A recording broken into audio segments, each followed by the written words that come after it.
datang Ustadz Abdul Somad.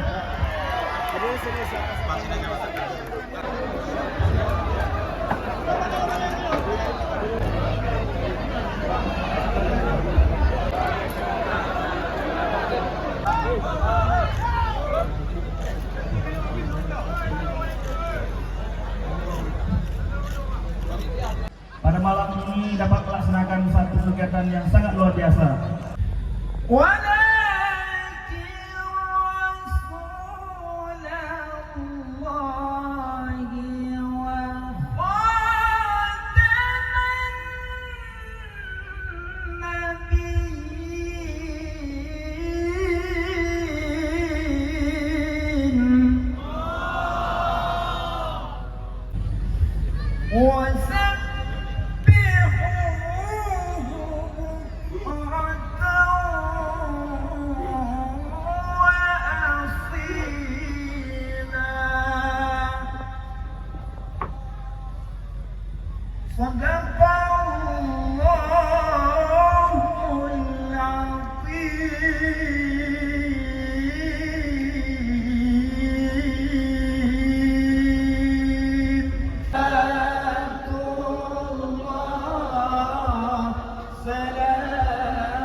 Sehingga apa yang kami dengar, apa yang kami laksanakan pada malam yang mulia ini adalah kebaikan bagi kami dan juga tentu juga kebaikan bagi agama ya Allah.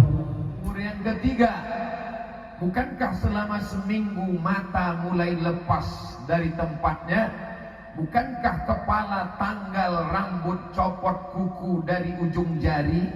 Bukankah kulit-kulit akan menggelembung dan usus akan membengkak, perut meletus dalam 1 bulan?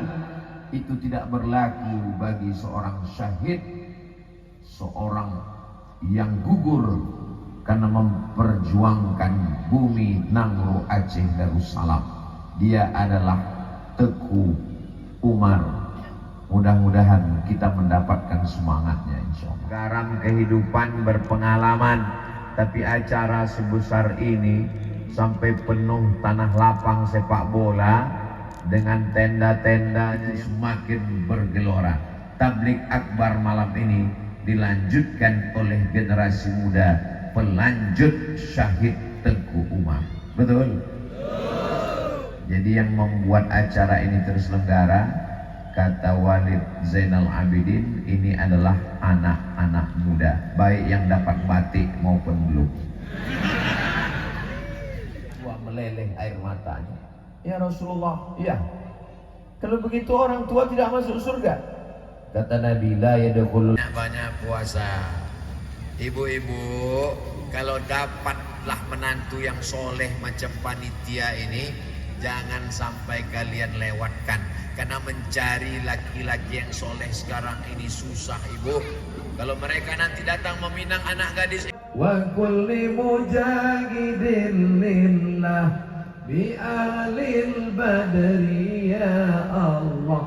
Ustaz Somad kenapa enggak nyuruh alaihi wasallam ya Nabi salam alaika ya Rasul